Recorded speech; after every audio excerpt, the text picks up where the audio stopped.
សូមជូនរឿងទឹកចិត្តកូនប្រុសពូសុកជាកសិករប្រពន្ធគាត់ជាជាងកាត់ដេរនៅផ្ទះពួកគាត់មានកូនប្រុស2នាក់ច្រើនឆ្នាំក្រោយមកប្រពន្ធក៏ធ្លាក់ខ្លួនឈឺយ៉ាងធ្ងន់ដោយអស់សង្ឃឹមក្នុងការព្យាបាលម្ដាយក៏និយាយទៅកាន់កូនទាំងក្តុកក្តួលថាកូនសម្លាញ់ទាំងពីរម៉ែគ្មានអ្វីចែកកូនទេមានតែមកជុលពីដើមនេះទេនិយាយដល់ត្រឹមនេះម្ដាយក៏ស្លាប់បាត់បង់ជីវិតក្នុងពេលនោះទៅមួយឆ្នាំក្រោយមកដោយសារតែគ្មានអ្នកថែរក្សាកូននិងមើលផ្ទះសម្បែងពូសុកក៏យកប្រពន្ធថ្មីម្នាក់ទៀតហើយក៏មានកូនស្រីម្នាក់ទៀតដែរប៉ុន្តែនាងជាម្ដាយចុងមិនចូលចិត្តក្មេងប្រុសទាំង2នាក់នោះសោះថ្ងៃមួយពេលឪពុកទៅធ្វើស្រែបាត់ម្ដាយក៏បានធ្វើនំគមដល់ពេលនំឆ្អិនម្ដាយនិយាយទៅកាន់កូនប្រុសទាំង2នាក់នោះថាពួកឯងកុំអាលហូបនំអីត្រូវចាំពុកឯងត្រឡប់មកវិញនិយាយរួចក៏ងាកមកបញ្ចុកកូនស្រីធ្វើប្រងើយ2នាក់បងប្អូនទន្ទឹងចាំមើលផ្លូវឪពុករហូតដល់ពេលល្ងាចគ្រាន់តែឃើញពុកមកដល់ផ្ទះភ្លាមក៏នាំគ្នាទៅយកនំគមមកហូបទាំងក្តីស្រេកឃ្លានពេលនោះប្រពន្ធនិយាយទៅកាន់ប្តីថាបងមើលចោះកូនរបស់បងគ្មានរបៀបទេគេមិនល្អដូចកូនខ្ញុំសោះដោយសារតែជីវភាពខ្វះខាតនិងការរស់នៅមិនចុះសម្រុងក្នុងគ្រួសារ2នាក់ប្តីប្រពន្ធសម្រេចចិត្តយកក្មេងប្រុសទាំង2នាក់នោះទៅបោះបង់ចោលក្នុងព្រៃស្អែកឡើងប្រពន្ធរៀបចំបាយមួយកញ្ចប់និងបង្វិចមួយឲ្យប្តីយកទៅហើយបរទេសជូនពួកគេចេញទៅលុះដល់ពាក់កណ្ដាលផ្លូវឪពុកងាកមកសួរកូនថាតើកូនស្គាល់កន្លែងនេះដែរឬទេកូនឆ្លើយបានពុកកូនស្គាល់ព្រោះកូនធ្លាប់មកឃ្វាលគោនៅទីនេះឪពុកឮដូច្នេះក៏ធ្វើដំណើរបន្តទៅមុខទៀតលុះដល់ព្រៃជ្រៅពូសុកងាកមកសួរកូនម្ដងទៀតថាតើកូនស្គាល់ទីនេះដែរឬទេកូនឆ្លើយវិញថាបាទពុក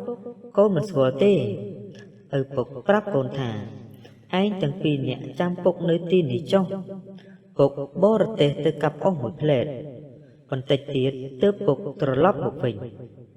បងប្អូនទាំង2នាក់ចាំឪពុកយូរទៅរហូតដល់ថ្ងៃរសៀលទើបដឹងថាឪពុកយកខ្លួនមកបោះបង់ចោលក៏នាំគ្នាស្រាយកញ្ចប់បាយមកហូបគ្រាន់តែពួកគេហូបបាយបានបន្តិចក៏ខ្ជាក់ចេញមកវិញភ្លាមព្រោះនៅក្នុងបាយមានលាយគ្រប់សាច់ដែលម្ដាយចុងខ្ចប់ឲ្យ2អ្នកបងប្អូនអង្គុយអោបគ្នាជុំហើយនិយាយថាថ្ងៃនេះបើគ្មានអ្វីហូបទេយើងពិតជាស្លាប់មិនខានគិតហើយក៏នឹកឃើញដល់ម្ដាយរួចទាញម្ជុលមកមើលពេលនោះបងប្រុសក៏លេចឃើញសត្វលលោកមួយទុំនៅលើមែកឈើក្បែរខ្លួនគិតមួយសន្ទុះក៏យកបំពង់ឫស្សីមួយកង់ហើយរឹសស្លាបសត្វចងជាប់គូតម្ជុលរួចផ្លុំតម្រង់ទៅសត្វលលោកនោះក៏ត្រូវចំលលោកធ្លាក់មកមួយរំពេចពួកគេក៏យកសត្វលលោកមកធ្វើជាអាហារពេលកំពុងលាងសម្អាតស្រាប់តែធ្លាក់គ្រាប់ស្រូវពោតសណ្ដែកនិងក្រត់ល្ពៅចេញពីក្នុងគេរបស់វាបងឬគ្រាប់ពូជទាំងនេះទៅហាលថ្ងៃឯប្អូនយកសាច់ទៅអាំង2អ្នកបងប្អូននាំគ្នាកាប់ឈើនិងស្លឹកធ្វើជារោងមួយនៅទីនោះយប់ឡើងមានសភាពស្ងាត់ជ្រងំប្រឈមមុខនឹងសត្វព្រៃទាំងឡាយដែលចង់មកយាយីលើពួកគេថ្ងៃបន្ទាប់បងប្អូនកំសត់ទាំង2នាក់នាំគ្នាបណ្ដុះគ្រាប់ពូជទាំងនេះដើម្បីចិញ្ចឹមជីវិតពួកគេចាប់ត្រីរាវក្តាមខ្យងឬបេះផ្លែឈើធ្វើជាអាហារអស់រយៈពេលជាច្រើនខែទើបដំណាំពួកគេមានផ្លែផ្កា2អ្នកបងប្អូនខំថែរក្សារហូតដល់ដំណាំទុំក៏ចេះតែបណ្ដុះគ្រាប់ពូជជាបន្តបន្ទាប់បងប្អូនកំសត់ទាំង2នាក់ខំតស៊ូឆ្ការព្រៃកាប់ដីលើករងដល់មានផ្ទៃដីវាលធំល្វឹងល្វើយអស់រយៈកាលជាច្រើនឆ្នាំ ដោយសារភាពអំណត់អត់ធន់និងការព្យាយាមរបស់ពួកគេបានធ្វើឲ្យគេទាំងពីរនាក់មានដំណាំជាច្រើនគ្របដណ្ដប់លើផ្ទៃដីរាប់ហិកតាដល់ពេលដំណាំបានផលច្រើនក៏មានឈ្មួញមកទិញភោគផលជាហូរហែទៀតផងចាប់តាំងពីពេលនោះមកពួកគេមានជីវភាពធូរធារមានផ្ទះសម្រាប់រស់នៅមានលុយកាក់មាសប្រាក់មន្ទានិងគោក្របីជាច្រើនការសន្សំសំចៃបានកែប្រែពីភាពក្រីក្រមកក្លាយជាអ្នកមានដ៏ស្ដុកស្ដំពីមួយថ្ងៃទៅមួយថ្ងៃផ្ទៃដីចម្ការកាន់តែធំទៅរហូតមានតងល្ពៅជាច្រើនលូតលាស់ពាសពេញវាលមកចូលដល់ចម្ការឪពុករបស់ពួកគេពេលនោះពូសុកឆ្ងល់ខ្លាំងណាស់ហើយគិតថាតើនរណាដាំល្ពៅចូលក្នុងដីរបស់យើងដូច្នេះគាត់ក៏សាក់លបងដើរតាមតងល្ពៅនោះដើម្បីទៅរកម្ចាស់ចម្ការថ្មីពូសុកធ្វើដំណើរយ៉ាងយូរទើបដល់ផ្ទះម្ចាស់ចម្ការស្រាប់តែបានជួបនឹងបុរសពីរនាក់ពូសុកមិនស្គាល់កំឡោះទាំងពីរនាក់នោះទេតែកូនស្គាល់ឪពុកច្បាស់ណាស់ក៏ស្ទុះទៅអោបឪពុកទាំងក្តីនឹករលឹកឪពុកបានសុំទោសកូននៅកំហុសខុសឆ្គងទាំងឡាយដែលបានធ្វើមកលើកូន